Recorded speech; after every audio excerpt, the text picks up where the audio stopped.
Bom dia, irmã Flávia.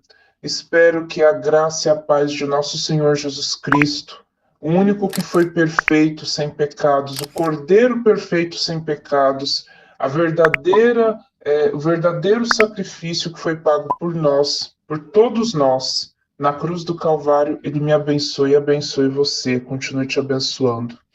Eu quero começar esse quarto relato dessa playlist chamada Godlywood, uma seita secreta dentro da seita tenebrosa universal que tem corrompido tantas vidas neste mundo afora, né? Não é nem só no Brasil, mas no mundo afora.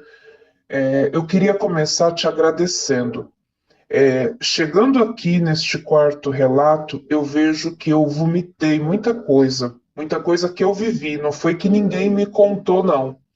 Foram experiências vividas ao longo de anos de sofrimentos, e o que eu percebo, se todas as pessoas, desde que essa instituição foi formada, não é agora, não é de 5 anos para cá, quando Davi Vieira, palhaço cristão, o ex-bispo Alfredo Paulo começou a fazer as denúncias, você também, que começou a sair gente dessa instituição tenebrosa. Há mais de 40 anos sai gente dessa instituição, mas as pessoas se calam. Então eu estava aqui meditando numa frase do Martin Luther King que diz assim: o que mais me preocupa não é o grito dos violentos, nem dos corruptos, nem dos desonestos, nem dos sem ética. O que mais me preocupa é o silêncio dos bons. Então tem muita gente que está lá dentro que é boa, que está até salva, porque Deus ele alcança os seus filhos sinceros, não importa onde ele estiver. Placa não salva ninguém. Placa é só um detalhe que as pessoas vão, onde muitas vezes se sente mais confortável, acolhido e acredita que ali é um lugar verdadeiro. É só um detalhe. A nossa placa se chama Jesus Cristo e o que ele fez por nós na cruz do Calvário, né? Ou no madeiro, como dizem os PJ. Então, o que me preocupa, eu vou até ler de novo essa frase, o que mais me preocupa não é o grito dos violentos, nem dos corruptos, nem dos desonestos, nem dos sem ética. O que mais me preocupa é o silêncio dos bons. Então a gente está aí há décadas com pessoas saindo desse sistema e as pessoas caladas.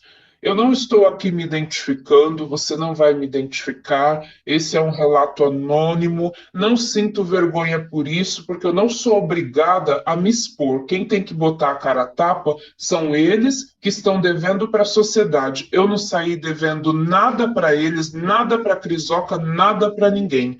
Enquanto eu estava lá, eu busquei ser uma pessoa melhor, entrei nesse Godlywood buscando ser uma pessoa melhor, buscando me aperfeiçoar para Deus e fui enganada. Eu fui vítima. Então eu gostaria de pedir para as vítimas que estão aí em oculto, que elas te mandem áudio, seja para você, para o Palhaço Cristão, para o Davi, para o Ricardo Costa, né? Que elas se pronunciem, que contem o que viveram, para evitar que novas pessoas entrem lá e caiam na mesma teia, e para evitar também que quem está lá permaneça até morrer. Como eu cheguei aí no velório de obreiras, né? E aí é pauta para outro áudio, porque o que eu vi nesses velórios é de assustar. Mas enfim, o que eu queria falar hoje era esmiuçar um pouco mais sobre as classificações do Godlywood. Eu queria saber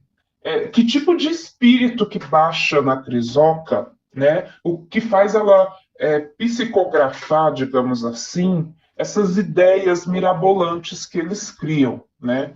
Porque ela cria um grupo fechado e ela ainda se acha no direito, acima do bem e do mal, de classificar as pessoas como natural, nos quesitos da Crisoca, como comum ou como retardatária.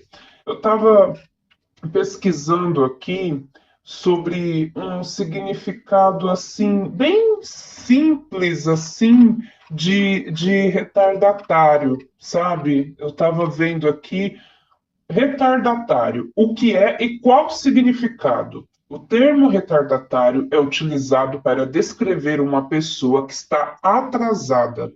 ou que se encontra em uma posição inferior em relação a um determinado grupo ou situação. Essa palavra é derivada do verbo retardar, que significa atrasar, demorar ou postergar algo. No contexto social, o retardatário é aquele indivíduo que não acompanha o ritmo ou o desenvolvimento dos demais, seja por falta de habilidades, conhecimentos ou, um detalhe muito importante, recursos. Quando eu li isso aqui, eu acho que quando a gente sai da Universal são vários processos. Eu acho que os psicólogos aí, os estudantes de psicologia, deveriam adentrar na Universal para fazer seus TCCs, suas teses de mestrado, de doutorado, porque não vai faltar insumos para isso. Porque precisa de muita psicologia, muita psiquiatria para tentar entender a mente desse povo. É uma mente doente, né? Porque imagina uma menina de 15 anos, ela conseguiu com muita luta se formar nesse grupo, mas digamos que ela está passando por um momento de depressão, ou por problemas de família, ou por dificuldade financeira. Aí a menina não consegue dar conta da lista de tarefas que é dado para ela. Aí chega uma bonequinha de porcelana chamada esposa de pastor, mais conhecida dentro do grupo como sua sister, e fala assim: você foi rebaixada para retardatária. Gente, é pesado isso, entendeu? É muito pesado. É muito pesado isso na mente de um ser humano, e não importa a idade, porque às vezes a mulher está passando por um momento difícil, às vezes por um divórcio, às vezes perdeu um filho, às vezes está desempregada, é arrimo de família. São N's as coisas que podem acontecer na vida de um ser humano que podem impactar nas tarefas que ela tem no dia a dia. E nem no serviço, se hoje, por exemplo, um chefe, vamos levar isso para o mundo corporativo. Imagina se um chefe chega para um funcionário e fala: você é um retardatário. O que isso vira? Causa na justiça, danos morais. Não se pode fazer isso com um funcionário no mundo corporativo. Mas por que a Crisoca pode fazer isso com as meninas? Por que pode ter isso registrado oficialmente nas regras do Godlywood? Retardatária. Comum, a pessoa que faz, mas não está do agrado delas. Natural, a que faz tudo. Será que a que fez tudo fez naturalmente mesmo? Quantas vezes a gente bate as metas no serviço, a gente entrega tudo o que pediu, mas a gente não está com o coração, a gente não está feliz naquilo. A gente faz por causa dos boletos que a gente tem para pagar. Elas não são Deus. As pessoas têm que entender, você que está dentro da Universal, aceite. Esposa de pastor não é onisciente, onipresente, onipotente. A Crisoca não aguenta. Sabe o que eu estava lembrando esses dias? Uma vez eu assisti uma live da Crisoca onde ela falou que bloqueou uma menina. E ela bloqueou uma menina do Godlywood, e essa menina, inclusive, foi expulsa do Godlywood. E a menina, depois eu fui olhar, a menina não foi ignorante. O que aconteceu? A Crisoca, ela se acha, né, a modelo da Universal. Então ela fez lá um look. E as pessoas, por idolatrarem a Crisoca, ela pode estar vestida de pano de saco de lixo, que as pessoas vão endeusar ela. Essa menina, humildemente, a menina foi sincera. A menina falou: essa sua saia matou o seu look. Por quê? As pessoas pensam que ela é humana, que ela é uma pessoa do bem.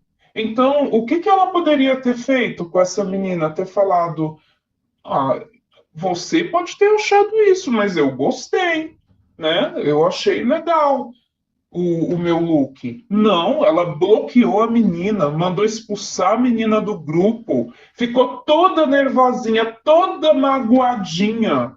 Uma jovem, que às vezes é uma menina pobre, humilde, que estava apenas fazendo um comentário ali pela experiência que ela tem de look de coisa. A menina poderia não ter falado isso? Poderia, mas também ela arrancou pedaço da Crisoca? A menina deixou a Crisoca passando fome, passando frio, passando necessidade? A menina fez algum mal, algum dano moral à Crisoca? Não. Aí a Crisoca tá lá. Ela tem trilhões de dólares a favor dela, tem mansões em tudo quanto é lugar do mundo, tem as roupas mais caras do universo ali à disposição dela.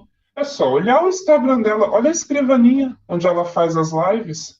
Olha o nível da escrivaninha dela, olha o nível ali dos objetos que estão em volta, olha as roupas que ela usa, olha os penteados, olha a maneira como as bolsas que ela usa, mas mesmo com todo esse luxo, com todas essas bolsas, às vezes uma pessoa mais simples, mais humilde, que vive com salário mínimo, tem uma autoestima melhor que a da Crisoca.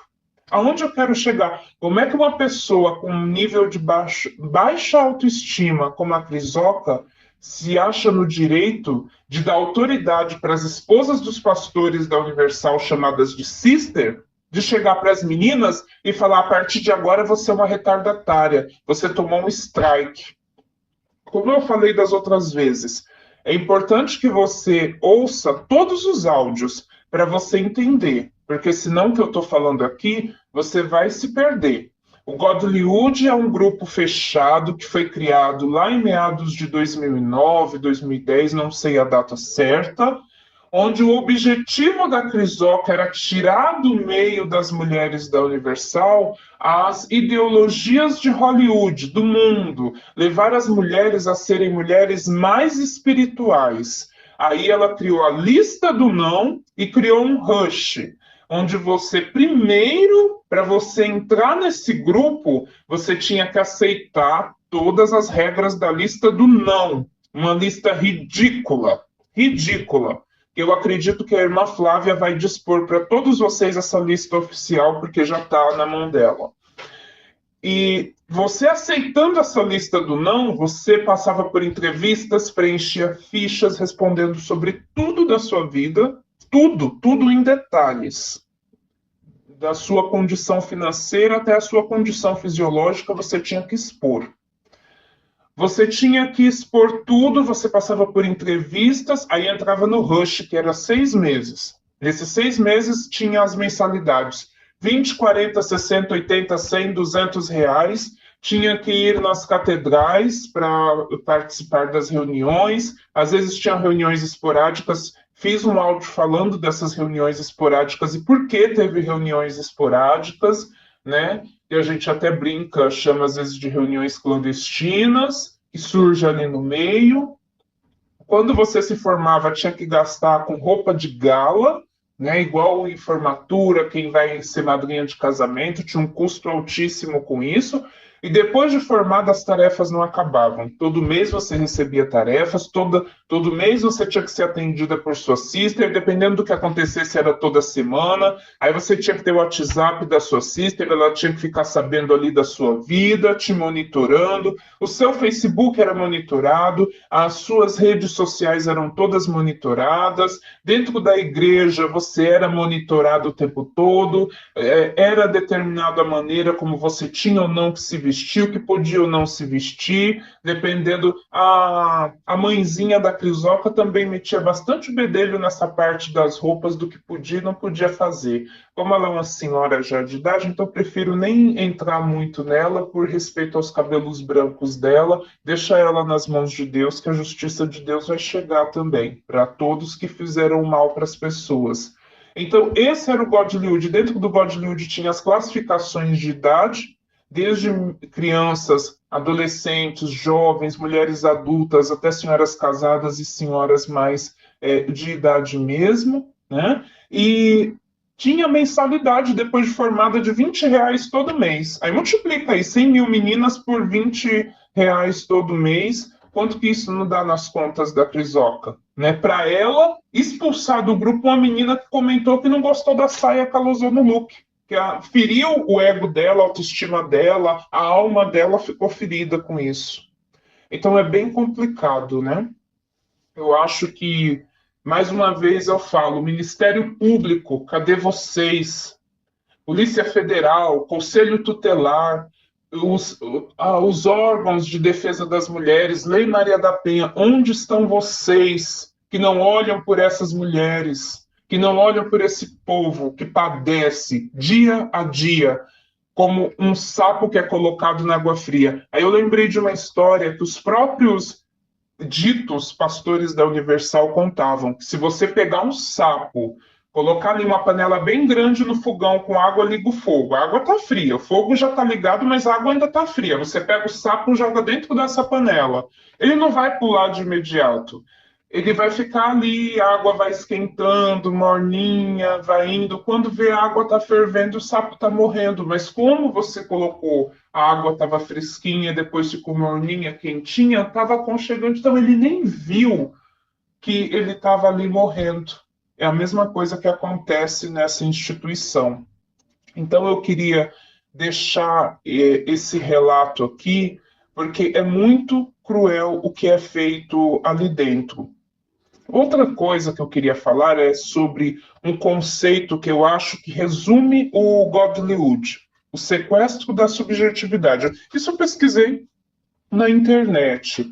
É um conceito pouco comum que se refere à privação que sofremos quando estabelecemos vínculos com outras pessoas ou organizações. Esse fenômeno mina nossa capacidade de sermos autênticos, pensarmos por nós mesmos e exercermos nossa liberdade de escolha. No contexto organizacional, é o termo usado para explicar como as empresas, que seria a empresa Godlywood, podem apropriar-se de forma planejada e subreptícia da concepção de realidade dos indivíduos, especialmente nas relações de trabalho ou ali nas relações humanas.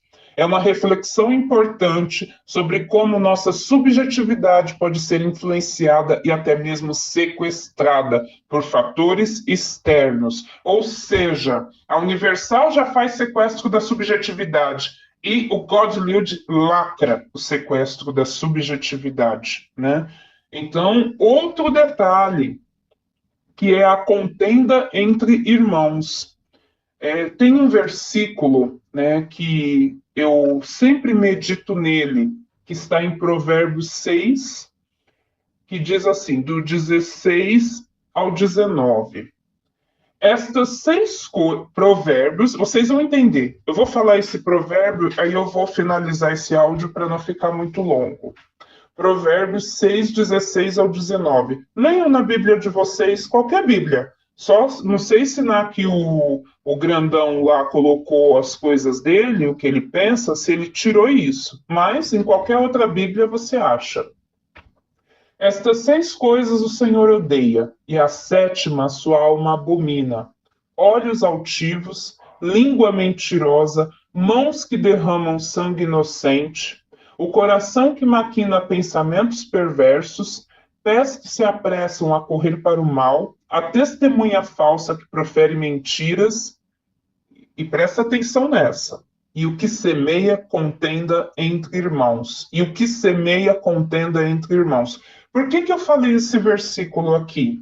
Porque o Godlywood causou contenda entre os irmãos, causou uma divisão na Universal, porque como era uma seita secreta, nem as próprias obreiras da igreja, nem os próprios membros, nem muitas vezes até os próprios pastores, obreiros, os obreiros que eram casados com obreiras, não estava ninguém entendendo o que era aquilo, porque de repente as mulheres começaram a se vestir tudo igual, porque de repente era foto para tudo, faziam café, era uma foto, ferviam leite, era uma foto, tomavam um banho, hidratavam o cabelo, era uma foto, era uma tal de foto para todo lado, numa época que a selfie não era nem popular como é hoje, porque hoje em dia, né, a gente estica o braço, clique, faz uma selfie, as pessoas nem estranham tanto, mas naquela época, em meados lá de 2010, não era assim, a gente sabe que não é assim, e aí de repente viu aquelas mudanças, de repente a esposa do pastor colocava as meninas no carro e levava para a catedral para uma reunião que o povo não sabia o que era falado nessas reuniões, De repente, as meninas do Godlywood se distanciavam das outras obreiras, dos outros membros, porque elas tinham medo de sair da classificação de natural e entrar para retardatária, porque se de repente o nome delas estivesse envolvido em alguma coisa, já caía para comum e poderia levar um strike final e chegar à retardatária. Lembrando, classificações: natural, comum, retardatária. Strike, a punição que é dada sobre essas meninas. Levou a punição, tinha 3 meses para voltar para a condição de natural. Se não voltasse, ia ser expulsa do grupo. Outro detalhe, né? Dependendo do que acontecesse, nem strike levava, elas expulsavam direto. Depois eu tenho outros relatos de uma menina, por exemplo, que namorava com um pastor, ela pintou a unha de verde água, não foi verde neon, não foi verde cheguei, foi verde água, que é quase uma base transparente. A menina foi expulsa do grupo e proibida de namorar com o pastor. O pastor deve esperar quase 3 anos para voltar a namorar com a mesma menina. Isso porque ele tinha um mínimo de caráter, né? Porque se fosse outro, já tinha aproveitado o book rosa, que aí é outro áudio, né? Que aí é muito nojento, eu não quero misturar aqui. Mas o que eu quero falar aqui, o Godlywood é uma seita tão perversa que trouxe divisão entre as obreiras, até as obreiras teve divisão, teve muita rixa, teve muita fofoca, teve muita picuinha, se tornou pesado ser do grupo, porque elas não entendiam o que era o grupo e também não foi explicado no começo. Então ficou muita incógnita. Então será que é de Deus? E o que estas 6 coisas o Senhor odeia e a 7ª a sua alma abomina. E qual que é a 7ª? O que semeia contenda entre irmãos. Se o Godlywood semeou contenda entre os irmãos, tinha Deus nisso aí? Tinha Deus? Então, eu deixo aqui esse relato e deixo também essa frase de Martin Luther King mais uma vez. O que mais me preocupa não é o grito dos violentos, nem dos corruptos, nem dos desonestos, nem dos sem ética. O que mais me preocupa é o silêncio dos bons. Fez muito bem para mim expor tudo isso. Cada vez que eu mando um áudio relato é como uma terapia. Eu vou tirando essa dor, arrancando isso de dentro de mim. E eu tenho certeza que assim como eu passei aqueles anos lá tentando ser melhor para Deus, tentando fazer o bem ao próximo, Deus ele vai restaurar a minha vida e vai me curar e vai tirar toda essa dor de dentro de mim. Porque eu passei por esse processo. Não deixem pais, mães, seus filhos passarem por isso. Cuidem das suas famílias. Você que tem um parente lá dentro, não desista dele. Não haja criticando a instituição, porque você vai cauterizar ainda mais eles. Mas mostre, através da sua vida, do seu amor, Jesus para o seu familiar. Mostre as Escrituras e vá orando para que as escamas caiam dos olhos e que eles sejam resgatados desse sequestro da subjetividade.